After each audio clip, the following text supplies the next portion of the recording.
الحمد لله نحمده ونستعينه ونستغفره ونعوذ بالله من شرور أنفسنا ومن سيئات أعمالنا من يهده الله فلا مضل له ومن يضلل فلا هادي له وأشهد أن لا إله إلا الله وحده لا شريك له وأشهد أن محمدًا عبده ورسوله أما بعد فإن خير الحديث كتاب الله وخير الهدي هدي محمد صلى الله عليه وسلم وشر الأمور محدثاتها وكل محدثة بدعة وكل بدعة ضلالة وكل ضلالة في النار. قال الله تعالى في كلامه المجيد: أعوذ بالله من الشيطان الرجيم.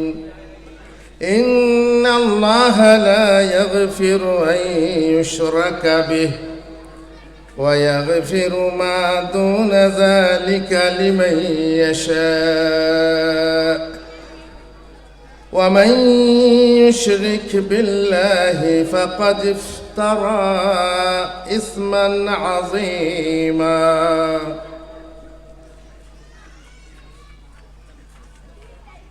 যে নদী হারায় স্রোত চলিতে না পারে, সহস্র শৈবাল দাম বাঁধে আসি তারে। যে জাতি জীবন হারা অচল অসার, পদে পদে বাঁধে তারে জীর্ণ লোকাচার। সম্মানিত উপস্থিতি, পর্দার আড়ালে মা ও বোনেরা,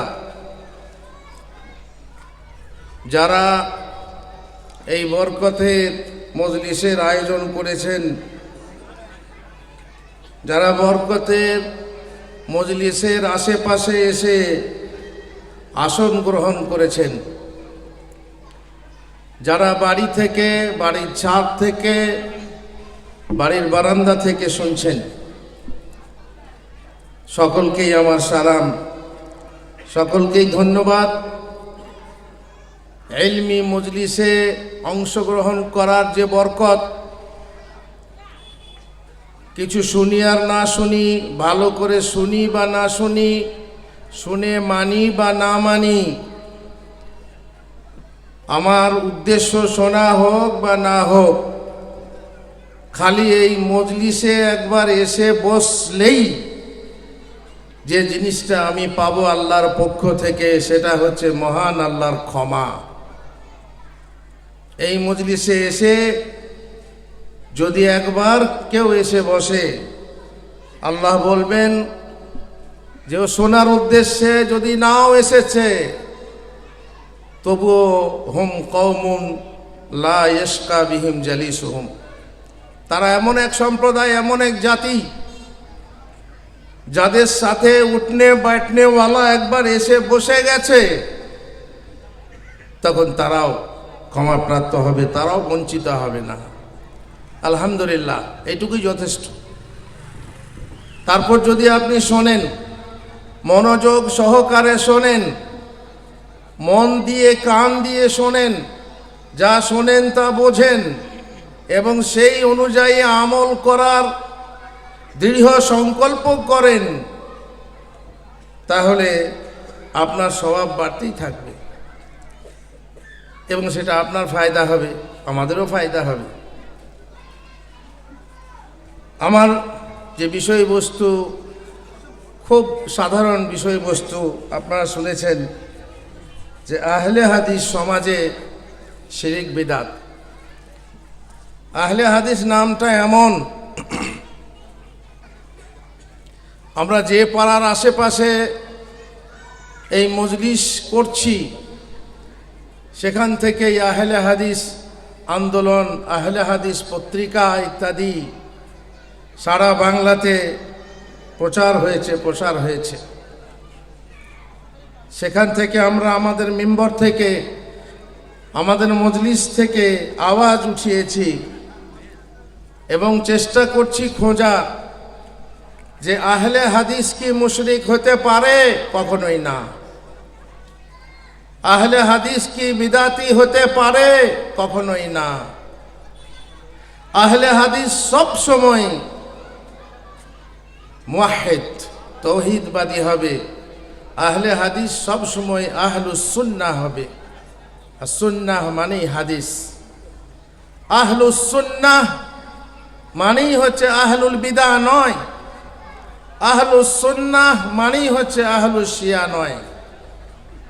তাহলে কেন এই বিষয় দেওয়া হলো যে আহলে হাদিসদের মাঝে, আহলে হাদিস সমাজে শিরক ও বিদআত আছে বলেই তো আমরা দাবি করলেও যে আমরা হচ্ছি পরিষ্কার পরিচ্ছন্ন, আমাদের মধ্যে শিরিক বিদআত নেই, কিন্তু দাবিটা সত্য নয় বলেই এই বিষয় চয়ন করা হয়েছে এবং সেই নিয়ে আমাকে কিছু কথা বলতে দেওয়া হয়েছে। ভাইরা আমার, আহলে হাদিসদের মধ্যে বড় শিরিক নেই। এবার যদি থাকে, কোনো কারণে থাকে, অজ্ঞানতার জন্য থাকলে থাকতে পারে, আর তার কারণ আমি বলবো ইনশাআল্লাহ। কিন্তু আহলে হাদিসদের মাঝে আরেকটা শিরিক আছে, যে শিরিক করলে দিন থেকে খারিজ হয়ে যায় না, ইসলাম থেকে বহির্গত হয় না, ইসলাম থেকে খারিজ হয়ে যায় না, সে শিরিক অবশ্যই আছে। আর সেটা হচ্ছে ছোট শিরিক।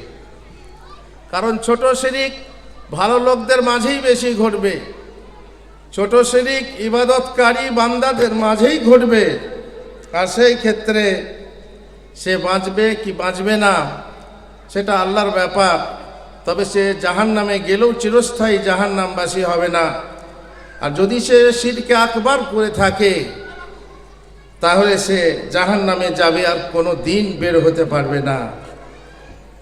আমরা জানি এবং আমরা আশা করি যে আহলে হাদিস সমাজে সেই মুশরিক নেই, সেই শিরিককারী নেই যে চিরদিন জাহান্নামে থাকবে, যার জন্য আল্লাহ বলেছেন ইন্নাল্লাহা লা ইয়াগফিরু আন ইউশরাকা বিহি, আল্লাহ তাআলা তার সঙ্গে শিরিক করার গুনাহ ক্ষমা করেন না। বাকি এছাড়া নিম্ন শ্রেণীর যে গুনাহ আছে, কাবিরা গুনাহ, সাগিরা গুনাহকে আল্লাহ যার জন্য ইচ্ছা, সবারই জন্য না, যার জন্য ইচ্ছা ক্ষমা করবেন। আর যে শিরিক করবে, লোকমানের ভাষায় ইয়া বুনাইয়া লা তুশরিক বিল্লাহ ইন্নাশ শিরকা লা যুলমুন আযীম, বেটা আমার, বৎস আমার, শিরিক করো না, কারণ শিরিক হচ্ছে বড় জুলুম, অবশ্যই বড় জুলুম। জুলুম হচ্ছে তিন প্রকার। বান্দা নিজের প্রতি জুলুম করে, নিজের আত্মার প্রতি জুলুম করে, নিজের পায়ে নিজে কুরুল মেরে জুলুম করে, আত্মহত্যা করে নিজের জুলুম করে, নিজে পাপ করে গোপনে গোপনে পাপ করে নিজের প্রতি জুলুম করে, এক প্রকার জুলুম।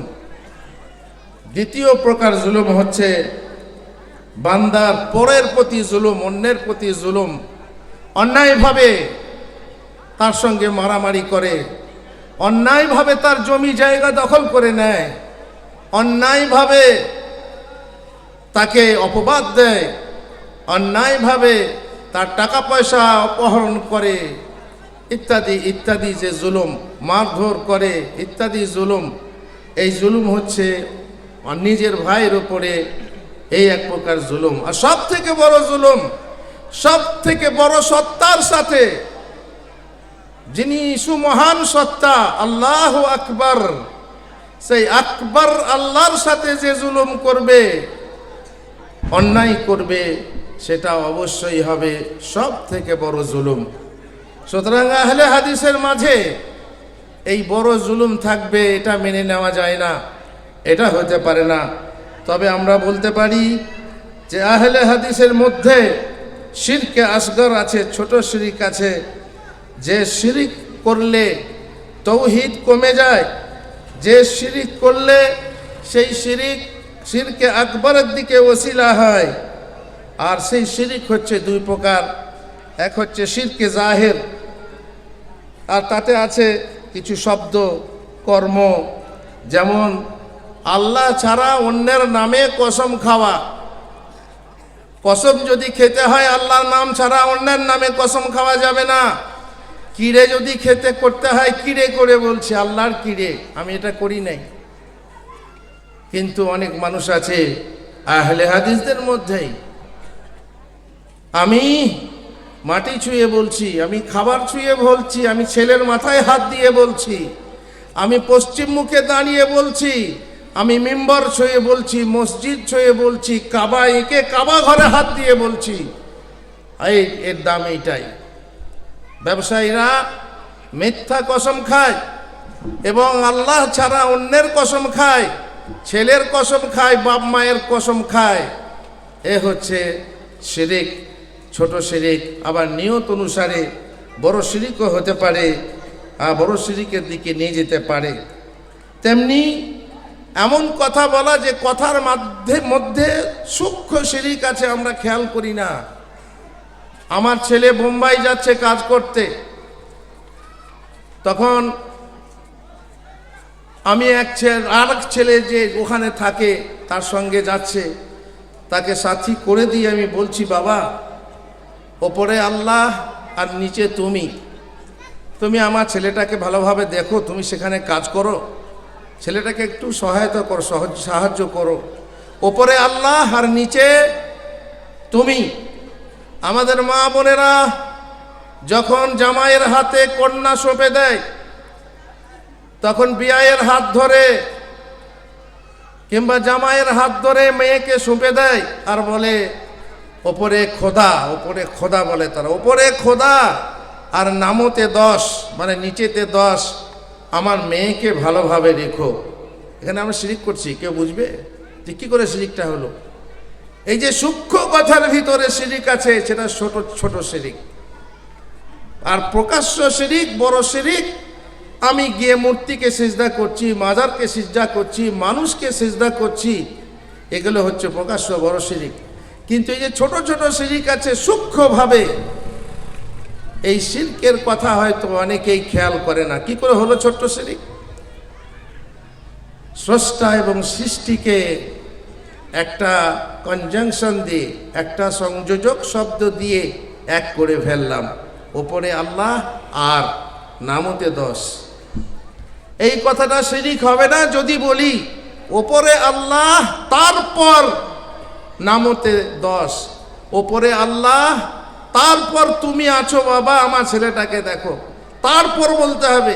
একই সূত্রে যদি আমি দুটো মালা গেঁথে ফেলি, আল্লাহকে এবং মানুষকে এক সম করে ফেলি, তাহলে হয়ে যাবে ছোট শিরিক। এটা হয়তো অনেকে বুঝবে না। ভাই তুমি আর আল্লাহ আর তুমি না থাকলে আমার এই চাকরিটা হতো না। এখানেও তাই, আল্লাহ আর তুমি না, আল্লাহ তারপর তুমি যদি বলা হয়, তাহলে এই শিরিকটা হয় না। তারপরে দেখুন ছোট শিরিক, তাবিজ পরা। তাবিজ আপনারা জানেন জি, তাবিজ আহলে হাদিসের ঘরে আছে না নেই? এখন যদি মেটিয়ে বুরুজের ঘরে ঘরে যায়, এখানে ঝাড়ফুঁক বেশি হয়, কিন্তু এমন আছে বাচ্চাদের গায়ে হাতে তাবিজ দেখা যাবে, কারো গলায় দেখছি তো ওই যে সাদা মতো পুঁথি, কি বলো এটাকে, কড়ি বা যাই হোক, দুধ তোলার জন্য। ছেলেটা দুধ তুলছে, তার গলাতে দুধ তোলা দিয়েছে। তারপরে একটা তাবিজ, বলছে কি বলছে, উড়ো জ্বর হয়। তারপরে একটা তাবিজ, না বারে বারে সর্দি হয়, কি হয়, এবার ভয়ে কাঁদে, স্বপ্নে কাঁদার জন্য আলাদা তাবিজ। একটার পর একটা এত তাবিজ তার গলাতে ঝোলানো আছে, ছেলেটা বড়ই হতে পারে না, ছোট হয়েই থাকে তাবিজের ভারে। এগুলো কি? এগুলো হচ্ছে ছোট শিরিক, আর না হয় বড় শিরিক। বলছেন তাবিজ হচ্ছে 3 প্রকার। এক প্রকার তাবিজ হচ্ছে যে গায়রুল্লাহর কিছু দিয়ে তৈরি করা, কাবা শরীফের গেলাপের সুতো মাদুলিতে ভরে দিয়ে তাবিজ বানানো। হাজি সাহেবরা মক্কা মদিনার মাটি নিয়ে এসে তাবিজের ভিতরে ভরে হাতে পড়াচ্ছে। ভালুকের লোম, জি ভালুকের লোম ছিঁড়ে ছিঁড়ে মাদুলিতে ভরে হাতে বাঁধছে, বলছে ভালুক জ্বর হবে না, ভালুক জ্বর ভালো হয়ে যাবে। এইভাবে গাঁজার কলকের চাই মাজার থেকে ওই যে চাদর যেগুলো চড়ানো হয় সেগুলো কেটে কেটে মাদুলিতে ভরে তাবিজ বানানো হচ্ছে, আর সেগুলো দিয়ে চিকিৎসা করা হচ্ছে। তারপর আরও অনেক কিছু আছে যেগুলো দিয়ে মাটি ভরে পাখির হাড়, গাছের শেকড় ইত্যাদি ইত্যাদি। হাইড্রোসিলের চিকিৎসা জানেন, একটা ঘাসের শেকড় ওই জায়গায় বাঁধতে হয়, হাইড্রোসিল ভালো হয়ে যাবে।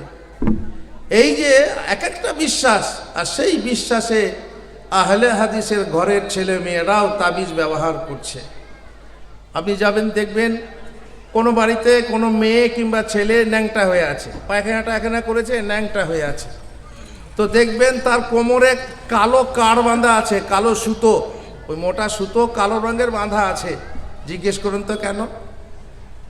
আমি বলছি সবাই একরকম তা নয়, কারণ আমরা আমাদের ঘরে, আমরা নিজে আহলে হাদিস, আমরা নিজে সালাফি, কিন্তু আমরা আত্মীয়তা করেছি খালাফি ঘরে, আর ঘরের হোম মিনিস্টার বানিয়েছি খালাফিকে।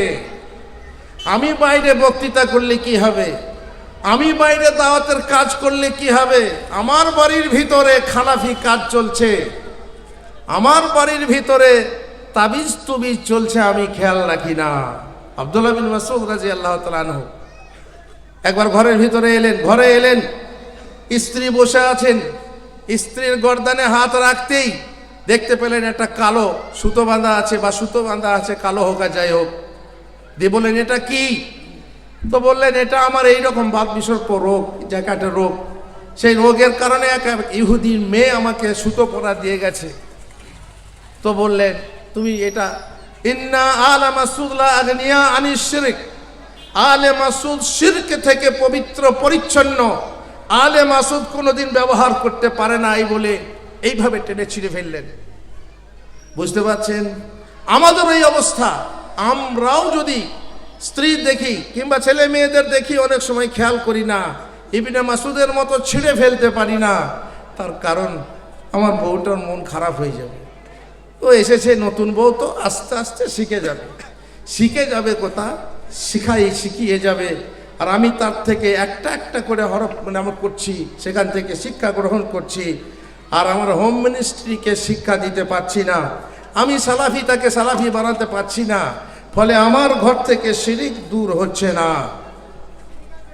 বেশ, 2 নম্বর তাবিজ হচ্ছে যে তাবিজ লিখে হয়,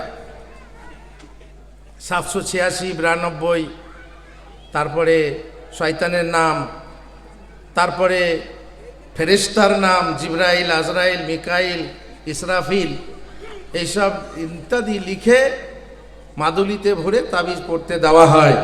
এই 2 প্রকার যে তাবিজ বললাম, এ হচ্ছে কাবিরা বা শিরক আকবার, বড় শিরক। আপনি জানেন তাবিজাতে রুহুল্লাহ বলে একটা বই আছে, আমাদের বইয়ের দোকানগুলোতে বিক্রি হয়। দুঃখের বিষয় সালাফি কুতুবখানা, সেখানেও এইসব বই। ব্যবসা খায়, ব্যবসা তো চলতে হবে।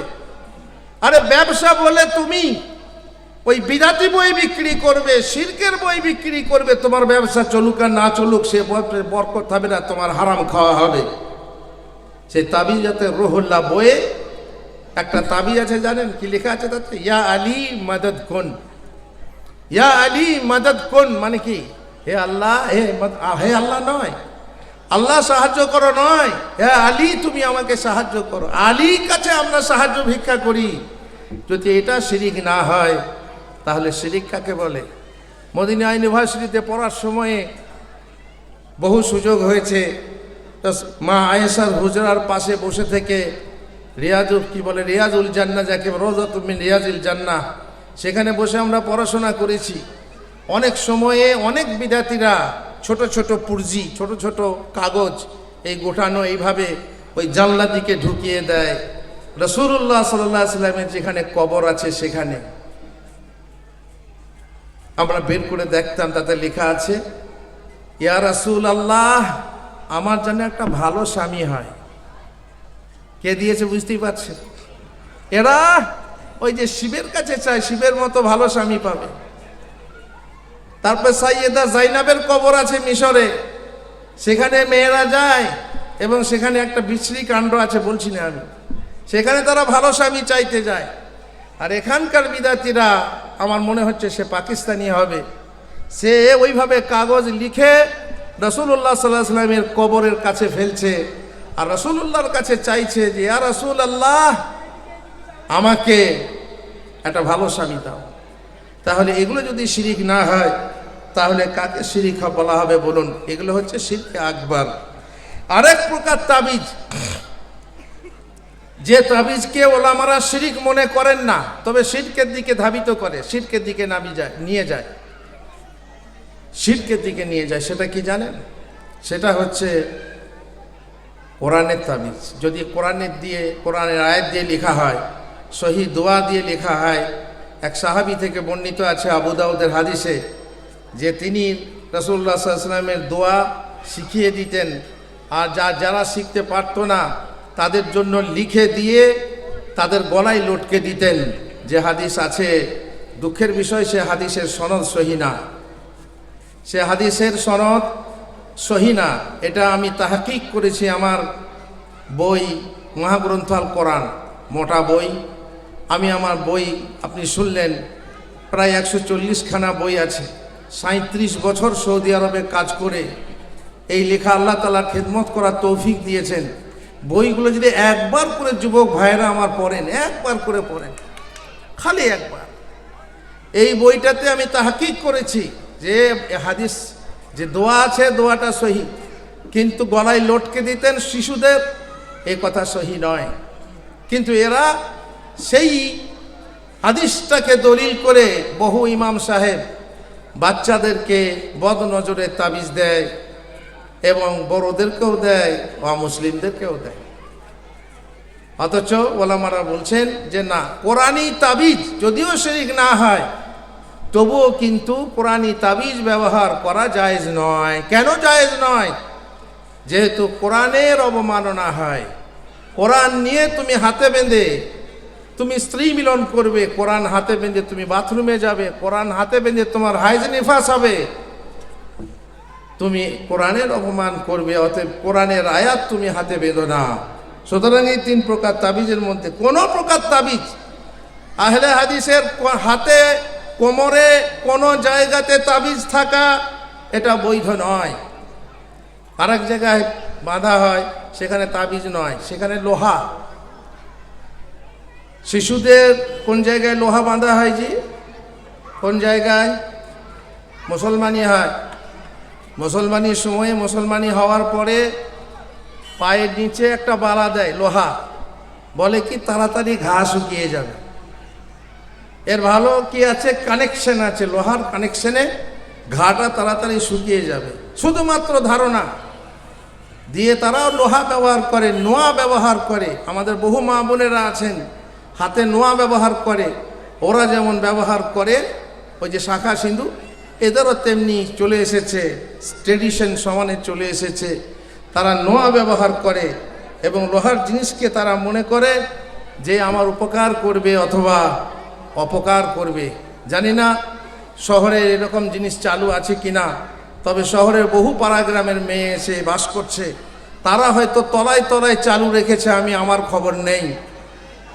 যেখানে প্রসূতি গ্রহর, যেখানে মেয়েরা বাচ্চা প্রসব করে, সবাই তো আর হাসপাতালে করে না, অনেক মেয়ে ঘরেই বাচ্চা প্রসব করে।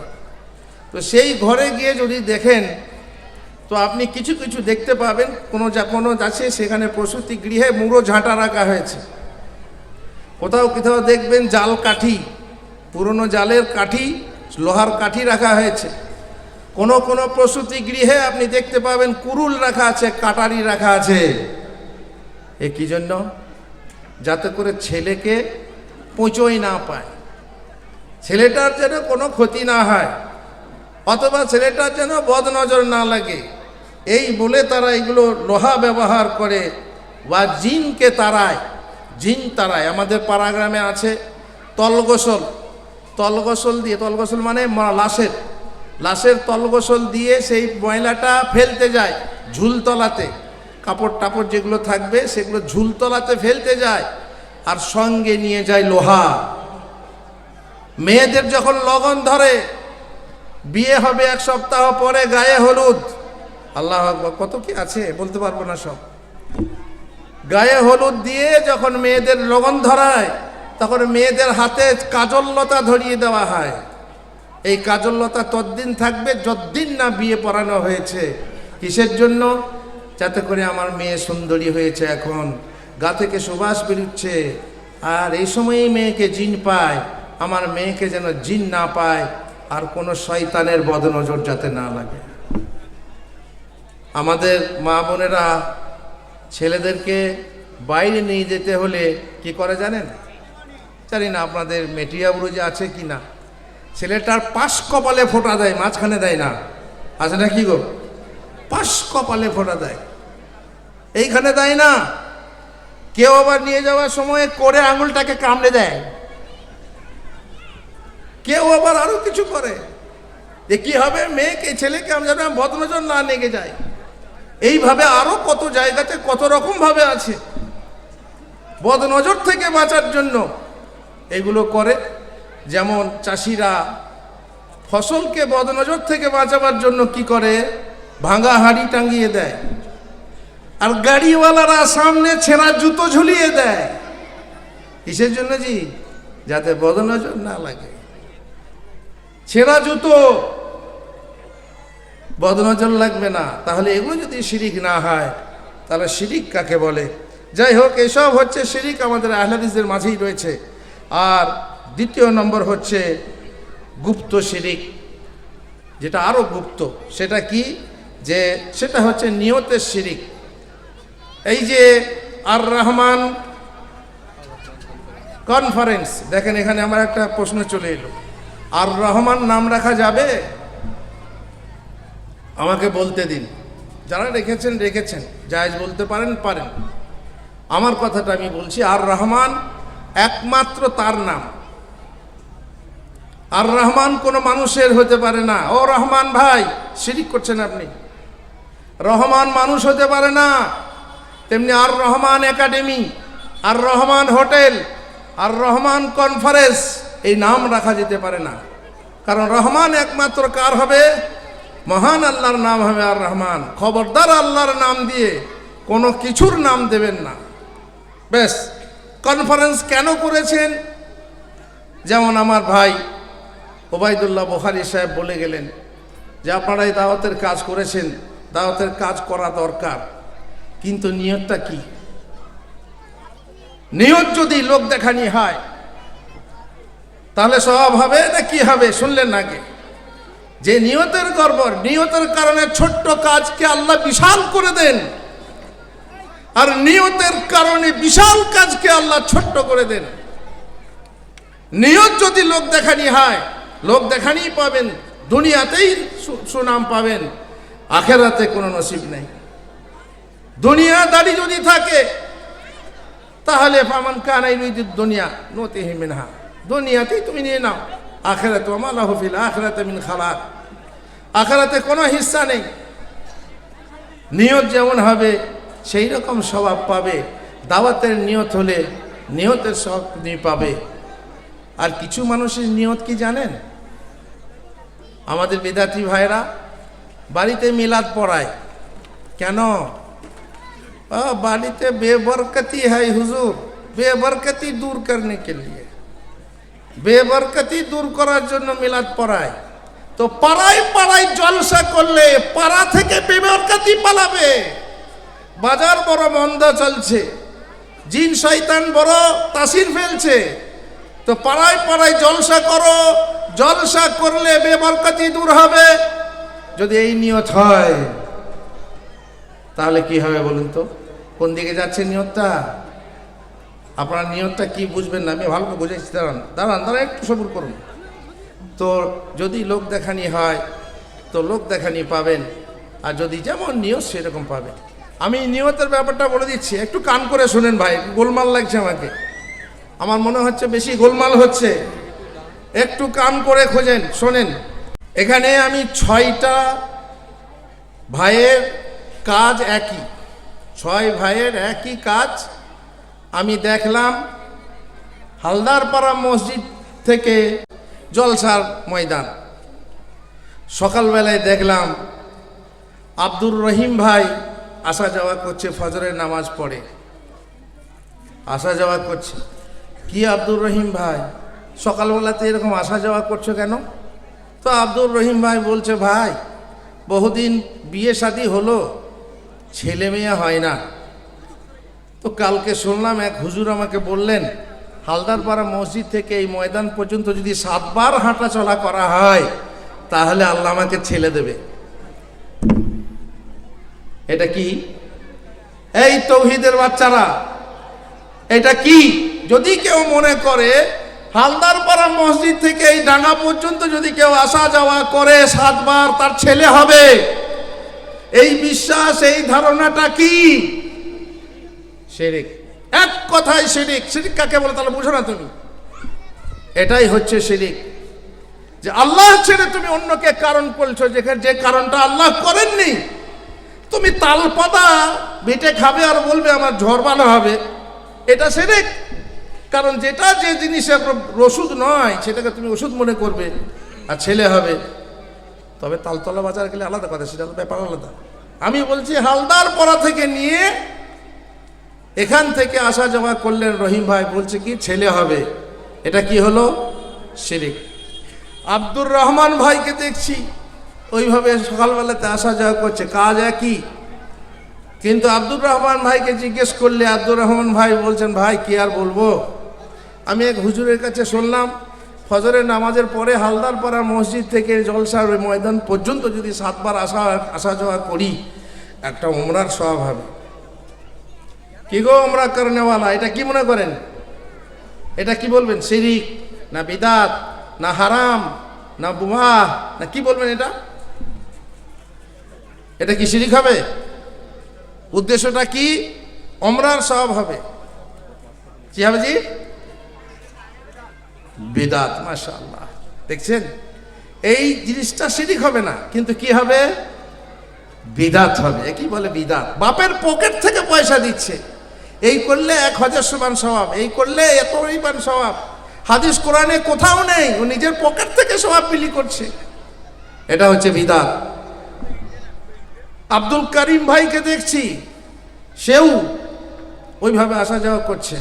কি করিম ভাই তুমি এইভাবে আসা যাওয়া করছো, মানে কি ব্যাপার? তো বলছে, ভাই বলেন না, আমার এই সুগার ধরে গেছে, সুগার দিয়ে ফজরের নামাজের পর খানিক হাঁটাচলা করছি। এটা কি বলবেন? এটা কি বলবেন? হ্যাঁ, এটা হচ্ছে মুস্তাহাব। আপনার শরীর ঠিক রাখার জন্য যদি আপনি কসরত করেন, ব্যায়াম করেন, এটা হচ্ছে কি? মুস্তাহাব। ব্যাস। আর একজন ভাইকে দেখলাম 4 নম্বর ভাই, তিনিও আসা যাওয়া করছেন। তো বললাম, ভাই কি ব্যাপার? বলেন না হুজুর, ফজরের সময় নামাজ পড়তে এসেছিলাম হালদারপাড়া মসজিদে, আর হঠাৎ করে আমার পকেটে একটা দামি কলম ছিল, সেই কলমটা কোথায় পড়ে গেছে, খুব দামি কলম বুঝলেন, শ্বশুর বাড়িতে আমি পুরস্কার পেয়েছিলাম, সেই কলমটা কোথায় পড়ে গেছে আমি খুঁজে বেড়াচ্ছি। এটা কি বলবেন? এটা হচ্ছে মুবাহ, এটা হচ্ছে মুবাহ। ব্যাস। আরেকজন ভাইকে জিজ্ঞেস করলাম, এটা হচ্ছে 5 নম্বর ভাই, তুমি কেন এরকম আসা যাওয়া করছো? তা বলছে, বলেন না হুজুর, এই হালদারপাড়া যে জলসা হয়েছে কালকে, এই সকালবেলায় আমার ডিউটি ছিল কাল থেকে আজ পর্যন্ত, যাতে করে কোনো আমার ডিউটি ছিল, কিসের ডিউটি? পুলিশের ডিউটি ছিল, সিভিক ভলেন্টিয়ার, সিভিক পুলিশের ডিউটি ছিল। এই ডিউটি আমি করছি, এই ডিউটি পালন করাটা কি? ওয়াজিব। এটা হচ্ছে ওয়াজিব, বাকি থাকলে একটা। 6 নম্বর আর এক ভাই এরকম যাওয়া আসা করছে। আরে কিরে কি ব্যাপার, এরকম যাওয়া আসা করছিস কেন? বলছে, কি আর বলবো হুজুর, আপনাকে লজ্জা লাগছে বলতে। না, বল, তোকে বলতে হবে কেন আসা যা করছিস, ধরে এখানে পুলিশকে দিয়ে দেবো। না না না, বলছি কি করছিস বল। ও ওই একজনা ওয়াদা দিয়েছিল তো, বুঝতেই পারছেন, আর বেশি বলবো না। এটা কি বলবেন, এটা হচ্ছে হারাম, একটা হারাম। একটা মেয়ের চক্করে সে আসা যাওয়া করছে দেখা করার জন্য, এটা হচ্ছে হারাম। তাহলে কাজ একই, কিন্তু প্রত্যেকের নিয়ত অনুসারে নাম ভিন্ন। আপনি আহলে হাদিসের ঘরের ছেলে যদি এগুলো না জানেন, আপনি যদি চোখ কান না করেন, আমার মা বোনেরা বিয়েতে কি করে, আমার মা বোনেরা মরা জানাজায় কি করে, মরা লাশকে নিয়ে কি করে, তো আপনার ঘরেও মহা বিপদ কিন্তু ঢুকে বসে আছে। সুতরাং শিরিক বিদাত বুঝতে আশা করি আর ভয় আর আপনার কোনো অসুবিধা থাকবে না। বেশ, তাহলে হয়ে গেল বিদাত সম্পর্কে। আল্লাহ রাসূল সাল্লাল্লাহু আলাইহি সাল্লাম বলেছেন, আমরা প্রত্যেক জুমাতে শুনি, কুল্লু মুহদাসাতিন বিদআহ, প্রত্যেক নতুন কাজই হচ্ছে বিদাত, প্রত্যেক নতুন কাজই হচ্ছে বিদাত। নতুন কাজ বলতে খবরদার দুনিয়ার ব্যাপারে না, দুনিয়ার ব্যাপারে নতুন কাজ হলে এটাও বিদাত, এইগুলো সব বিদাত, এটাও বিদাত। চোখে চশমা লাগিয়েছি, এটাও বিদাত না, এটা উদ্দেশ্য নয় রাসূলুল্লাহ সাল্লাল্লাহু আলাইহি ওয়াসাল্লামের। রাসূলুল্লাহ সাল্লাল্লাহু আলাইহি ওয়াসাল্লামের উদ্দেশ্য মান নাহদাসা ফি আমরিনা হাযা, ফি আমরিনা হাযা, আমাদের এই ব্যাপারে, শরীয়তের ব্যাপারে যদি কেউ নতুন কাজ করে তাহলে সেটাকে বিদাত বলে। দুনিয়ার ব্যাপারে নয়, দিনের ব্যাপারে যদি কেউ নতুন আবিষ্কার, নতুন রচনা করে, যার দলিল কিতাব ও সুন্নাহতে নেই, সাহাবাইদের আমলে নেই, সেটাই হচ্ছে বিদাত। সেই বিদাত হচ্ছে দুই প্রকার, বিদাতে মুকাফফিরা আর বিদাতে গায়র মুকাফফিরা। এমন কিছু বিদাত আছে করলেই কাফের হয়ে যাবে, আর এমন কিছু বিদাত আছে করলে কাফের হবে না, কিন্তু হারাম হবে, গুনাহ হবে। বিদাত ছোট আছে, বড় আছে, বহু রকমের বিদাত আছে। আর রাসূলুল্লাহ সাল্লাল্লাহু আলাইহি ওয়াসাল্লাম আমভাবে এই বিদাত থেকে আমাদেরকে সতর্ক করে গেছেন। রাসূলুল্লাহ সাল্লাল্লাহু আলাইহি ওয়াসাল্লাম বলেছেন যে আমার পরে তোমরা অনেক ইখতিলাফ দেখতে পাবে, আর সেই ইখতিলাফই দেখবে কত রকমের বিদাত।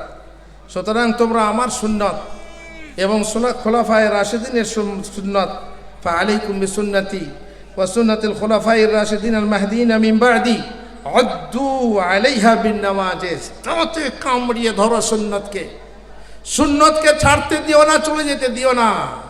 কারণ যত যত সুন্নত যাবে তত তত ওই জায়গাতে বিদাত এসে জায়গা দখল করবে। আজকাল বিদাত হতে হতে হতে হতে এমন অবস্থা হয়ে গেছে যে আমাদের সুন্নাতই ভোঁতা হয়ে গেছে। ঠিক জানি না আপনারা শহরের লোক কি বলেন, এই গাছের ওপরে দেখেছেন কোনো সময়ে হলুদ লতা থাকে, হলুদ তারের মতো ছোট ছোট হলুদ লতা থাকে জড়িয়ে, একে আমরা বলি আলোক লতা। এখন কোনো এক এক এলাকায় এক এক রকম বলে, আলোক লতা বলি। এই আলোক লতার কিন্তু মাটিতে কোনো শিকড় নেই, অথচ সে তাজা সবুজ, রংটা হচ্ছে হলুদ। গাছের ওপরে থাকে, গাছকে নষ্ট করে, গাছকে ঠিক মতো ফুলতে দেয় না, ফলতে দেয় না। এই হচ্ছে বিদাত, আলোক লতা যে গাছের ওপরে দাঁড়িয়ে গাছটাকে নষ্ট করে, ভালোভাবে ফুল ফল ফলতে দেয় না, সেই হচ্ছে বিদাত। যে সুন্নতকে নষ্ট করে, শরীয়তকে আস্তে আস্তে এমন এক জায়গায় নিয়ে যায় যে মানুষ ওইটাকে দিন মনে করে, যেটা বিদাত সেটাই, আর পাবলিক এবং অমুসলিমরা মনে করে এটাই হচ্ছে দিন। কারণ বিদাতের একটা চমক আছে, সুন্নতের চমক নেই, সেটা আল্লাহর কাছে আছে। আর বিদাতের একটা বাহ্যিক দৃষ্টিতে চমক আছে, সেই চমক দেখে লোকে মনে করে কি যে এটাই হচ্ছে দিন। মুশকিল হচ্ছে তারা যারা বিদাতি, তারা সেটাকে দিন মনে করেই করে। এই জন্যেই আল্লাহ রাসূল সাল্লাল্লাহু আলাইহি সাল্লাম গোড়াতেই চাবি মেরে দিয়েছেন যে খবরদার বিদাত হতে দিও না, বিদাত ঘটতে দিও না, তোমরা বিদাত থেকে দূরে থাকো। কুল্লা বিদাতিন দালালাহ, প্রত্যেক বিদাত হচ্ছে ভ্রষ্টতা, ওয়া কুল্লা দালালাতিন ফিন্নার, আর প্রত্যেক ভ্রষ্টতাই হচ্ছে জাহান্নামের পথ। রাসূলুল্লাহ সাল্লাল্লাহু আলাইহি সাল্লাম বলছেন, যখন কিয়ামত আসবে, কিয়ামতের দিনে আল্লাহ রাসূল সাল্লাল্লাহু আলাইহি সাল্লাম হাউজে কাউসারের পানি পান করাবেন। আল্লাহু আকবার, আল্লাহ যেন আমাদেরকে দলভুক্ত করুন। যেন আল্লাহ রসুলের হাতে পানি পান করতে পারি। সেই পানি যদি একবার পান করেন না, জীবনেও পেয়াস লাগবে না। তবুও জান্নাতে আপনার পানের ব্যবস্থা আছে, চার রকম পানের ব্যবস্থা জান্নাতে আছে। আর রসুলের হাতে পানি খেলে আর আপনাকে পেয়াস লাগবে না। তো সেখানে কিছু লোক আসবে খেতে, পানি পান করতে আসবে, আর ফেরেশতারা বলবে সহকান সহকান, তোর এখান থেকে, তোর এখান থেকে। সেই লোকদেরকে দূরে তাড়িয়ে দেওয়া হবে, হাঁকিয়ে দেওয়া হবে। কি দোষ করেছিল? রাসূলুল্লাহ সাল্লাল্লাহু আলাইহি ওয়াসাল্লাম বলছেন, ফেরেশতা বর্গ তোমরা কেন ওদেরকে তাড়াচ্ছ? এরা তো আমার উম্মত, আমি দেখে চিনতে পারছি এরা আমার উম্মত, তোমরা তাড়াচ্ছ কেন? তখন রাসূলুল্লাহ সাল্লাল্লাহু আলাইহি ওয়াসাল্লামকে ফেরেশতা বলবেন, ইয়া রাসূলুল্লাহ, আপনি জানেন না যে এরা মা আহদাসু বা'দাক, আপনার চলে আসার পরে এরা কি কি নতুন আবিষ্কার করেছিল, এরা বিদআত রচনা করেছিল। সুতরাং বিদআতীরা রাসূলুল্লাহ সাল্লাল্লাহু আলাইহি ওয়াসাল্লামের হাতে পানি পান করতে পারবে না। আর সত্যি কথা বলতে কি, যারা বিদআতী হয় তাদেরকে হেদায়েত করা বড় কঠিন। হেদায়েত আল্লাহর হাতে ভাই, হেদায়েত আপনার হাতে নেই, আমার হাতে নেই। আমরা বলি মৌলী সাহেবকে এই টিনের পাড়ার মসজিদে 30 বছর থাকলো, 30টা মানুষকে হেদায়েত করতে পারেনি। হালদার পাড়ার মসজিদে ইমাম সাহেব 10 বছর থাকলো, 10টা লোকেও হেদায়েত পায়নি। আরে হেদায়েত মৌলী সাহেবের হাতে নেই, চেষ্টা করে না, আছে, বহু আছে, কিন্তু চেষ্টা করা সত্ত্বেও কোন নবীর কাছে কেউ নেই, কোন নবীর কাছে একটা বা দুটো লোক। আল্লাহ যাকে চাইবেন, লাইসা আলাইকা হুদাহুম ওয়ালাকিন্নাল্লাহ ইয়াহদি মান ইয়াশা। হেদায়েত তোমার হাতে নেই, আমার হাতে নেই, মৌলী সাহেবের হাতে নেই, হেদায়েত আছে আল্লাহর হাতে। অতএব কাউকে তুচ্ছ করো না, আর নিজেকে মোতাকাব্বির করো না, বড় মনে করো না যে আমি হেদায়েত করছি আর তুমি মৌলবি হয়ে বসে আছো, তুমি পারছো না। হেদায়েত আল্লাহর হাতে ভাই, আপনি করেন, আল্লাহ আপনাকে তৌফিক দিয়েছেন যেভাবে পারেন, হেদায়েত আল্লাহর হাতে। সুতরাং হেদায়েত বিদআতী যারা, তাদের হেদায়েত মানে নসিব হয় না। কি জন্য? যেহেতু যেটা করছে সেটাকে দিন মনে করে করছে। এই জন্য শয়তানের কাছে বিদআত, পাপ অপেক্ষা বিদআত বেশি পছন্দনীয়। দুটোই পাপ, কিন্তু জেনা, ব্যভিচার, মদ খাওয়া, সুদ খাওয়া, এসব এগুলোও পাপ, কিন্তু এইগুলো থেকে বেশি প্রিয় হচ্ছে বিদআত। বান্দা তো জিনা করিস সমস্যা নেই, কিন্তু বিয়ে কি বলে, যদি জেনা করিস না কিন্তু বিদআত কর। বিদআতটা কেন বড় ওর কাছে? যেহেতু বিদআত থেকে তওবা করার আশা নেই, কিন্তু জেনাকারী মনে করে যে আমি হারাম করছি, একদিন না একদিন সে জেনা করবে, কিন্তু বিদআতকারী কোনোদিন সুযোগ পায় না। এই জন্য শয়তান বিদআতকে বেশি ভালোবাসে। আর এই জন্যই আল্লাহ রাসূল সাল্লাল্লাহু আলাইহি ওয়াসাল্লাম বলেছেন যে বিদআতীদের ভাগ্যে তওবা নসিব হয় না। সুতরাং আহলে হাদিস দাবিদারদের মাঝে শিরক ও বিদআত রয়েছে। কেন রয়েছে? প্রথম নম্বর কারণ হচ্ছে অজ্ঞতা। তারা জানে না বিদআত কাকে বলে, শিরিক কাকে বলে, তাই শিরিক বিদআতে পড়ে আছে। অথবা কিছু কিছু ভাই বা বোন যারা কুফরের কাছাকাছি বাস করেন, কুফরের কাছাকাছি ছিলেন, বা এই নতুন নতুন মুসলমান হয়েছেন, তাদের মধ্যে বেশি শিরিক ও বিদআত আছে। কিভাবে? আমি একটা উদাহরণ দিই, এটা বাস্তব। একবার রাসূলুল্লাহ সাল্লাল্লাহু আলাইহি ওয়াসাল্লামের সাথে আবু ওয়াক্কিদ আল-লাইসির হাদিস, তারা সফরে ছিলেন। কিছু দূর যেতে যেতে দেখে একটা বড় বড়ই গাছ, কুল গাছ। সেই কুল গাছে তলোয়ার লটকানো আছে, তলোয়ার লটকানো আছে। জিজ্ঞাসা করা হলো কি ব্যাপার? সাহাবীরা আপসে বলা বলি করতে লাগলো যে এটার নাম হচ্ছে জাতে আনওয়াত। এখানে তলোয়ার ঝুলিয়ে রাখলে ওই তলোয়ার দিয়ে যে লড়াই করো তো লড়াইয়ে জয় হবে। কি এই ধরনের ধারণা রাখা কি শিরিক না বিদআত? যদি আমি তলোয়ারটা এই গাছে ঝুলিয়ে রাখি আর এই তলোয়ার নিয়ে যদি লড়াই করতে যাই, তাহলে আমাকে কেউ হারাতে পারবে না। এটা শিরিক না বিদআত? এটা শিরিক। সাহাবীরা বলতে বলতে শেষকালে একজন সাহাবী রাসূলুল্লাহ সাল্লাল্লাহু আলাইহি ওয়াসাল্লাম বলে, ইয়া রাসূলুল্লাহ, আমরা তো জয় খুঁজছি, আমাদের জয়ের দরকার আছে। ইজআল লানা যাতা আনওয়াত কামা লাহুম যাতু আনওয়াত। আল্লাহু আকবার। রাসূলুল্লাহ সাল্লাল্লাহু আলাইহি ওয়াসাল্লাম বলে, আল্লাহু আকবার। কি বললেন সাহাবী? আমাদের জন্য একটা কুল গাছ, বড়ই গাছ নির্ধারিত করে দেন, আমরা সেখানে তরবারি লটকিয়ে আমরাও জয় লাভ করব। তখন আল্লাহ রাসূল বলে, আল্লাহু আকবার, ইন্নাহা সুনান, ইন্নাহা লা সুনান। এই হচ্ছে সেই সুনান যা অনুসরণ করে তোমরা আহলে কিতাবদের সুন্নাহ অনুসরণ করার কথা বললে। আর যেমন তোমরা সেই কথা বললে, যে কথা বলেছিল বানী ইসরাঈল, যে আল্লাহনা ইলাহান কামা লাহুম আলিহা, ওদের যেমন বিভিন্ন মাবুদ রয়েছে, ওদের যেমন বিভিন্ন দেবতা রয়েছে, তেমনি আমাদের জন্য বিভিন্ন দেবতা তৈরি করে দাও, নবী মুসাকে বলা হয়েছিল। তাহলে এটা শিরক। আর সাহাবী বলছেন, কুন্না জাদীদ আল আহদি মিনাল কুফর, কুন্না হাদিস আল আহদি মিনাল কুফর। আমরা কুফর থেকে নয়া মুসলমান ছিলাম, আমাদের মনে তখনও ভালো ঈমান প্রবেশ করেনি, বুঝতে পারিনি যে শিরক কাকে বলে। তাই দেখে শুনে আমরা মনে করেছি।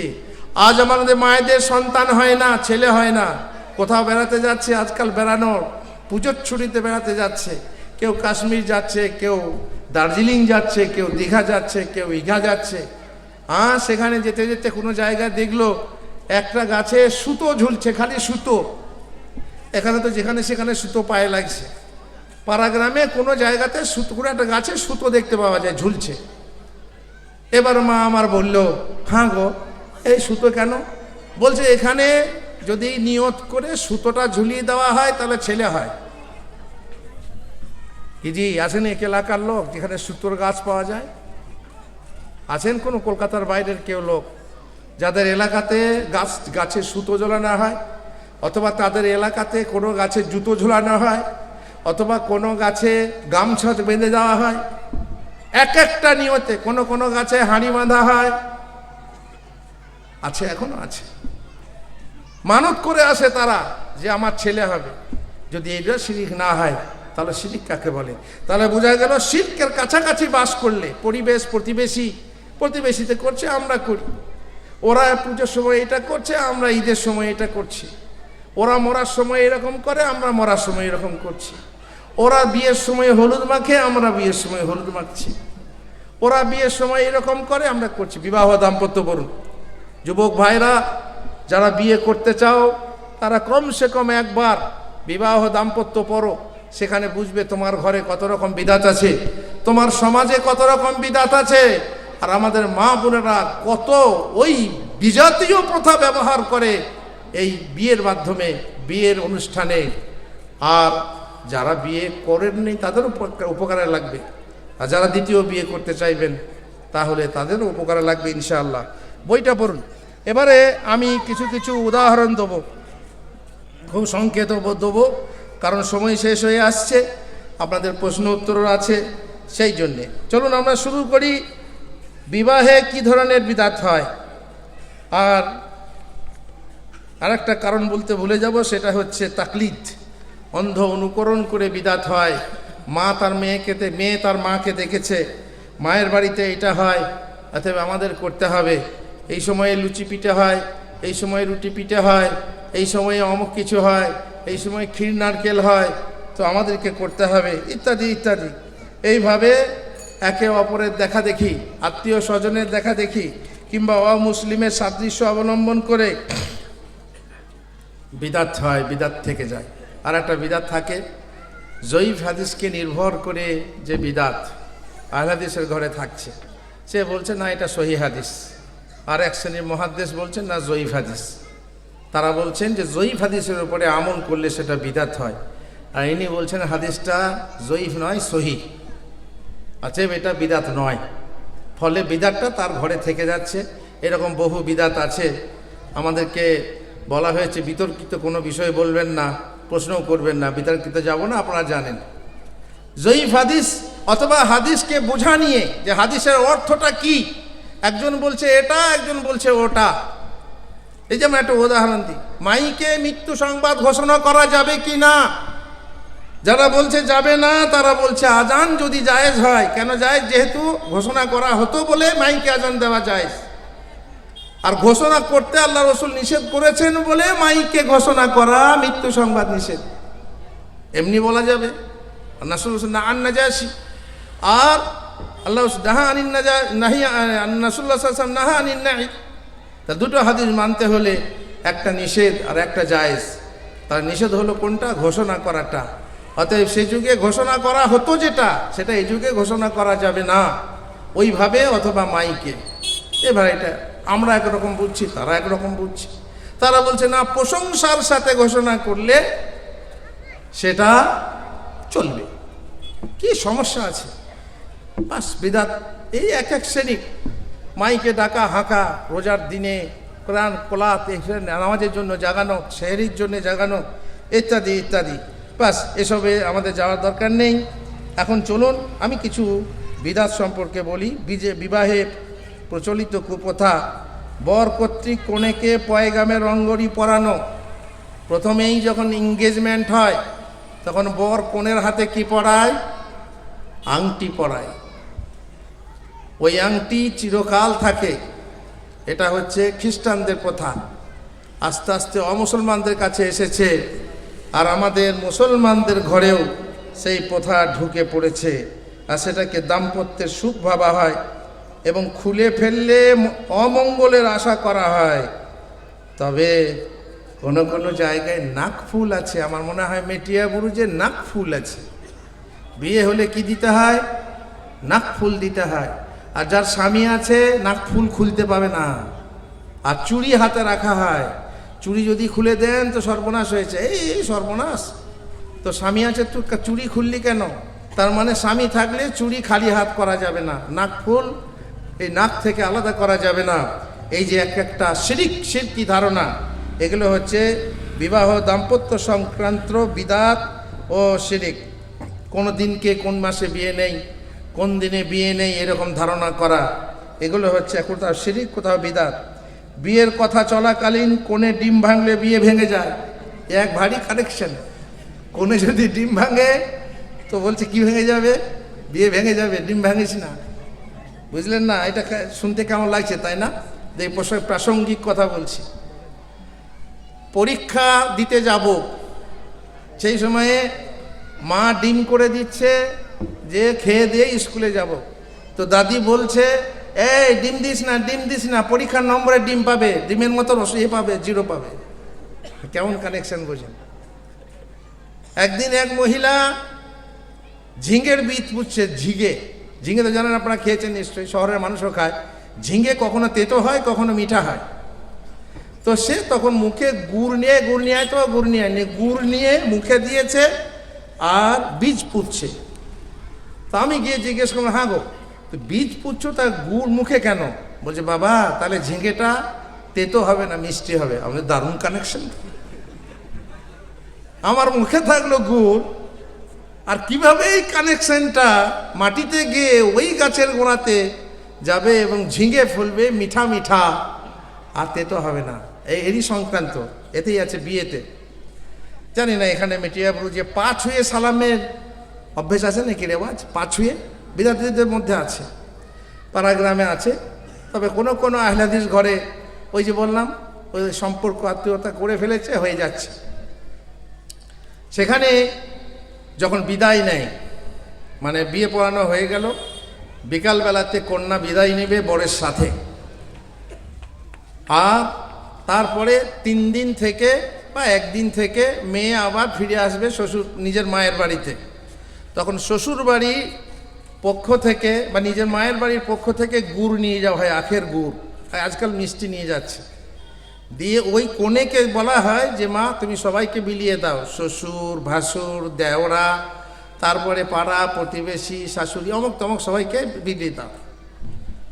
তো মেয়েটা তখন বলছে তোমরা কেউ দাও কেন, আমি দেবো না। তখন বুড়িরা বলছে না মা, দিতে হয়। তুমি যদি এই সময় গুড় বিলিয়ে দাও তাহলে তুমি শ্বশুর ঘরে এসে গুড়ের মতো মিষ্টি থাকবে। আমি বলছি ভালো দারুণ কানেকশন।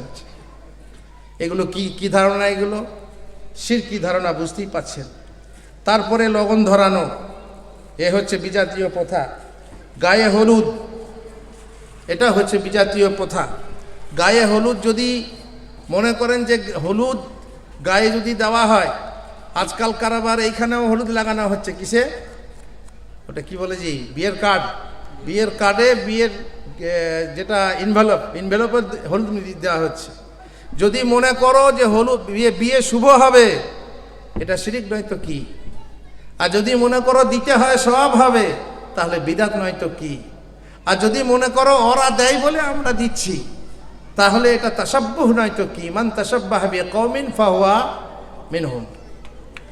পরের দেখে তুমি পরের মতো নকল করে চাল তুমি চলতে চাও, তুমি কি করে ভালো মুসলমান হতে পারো?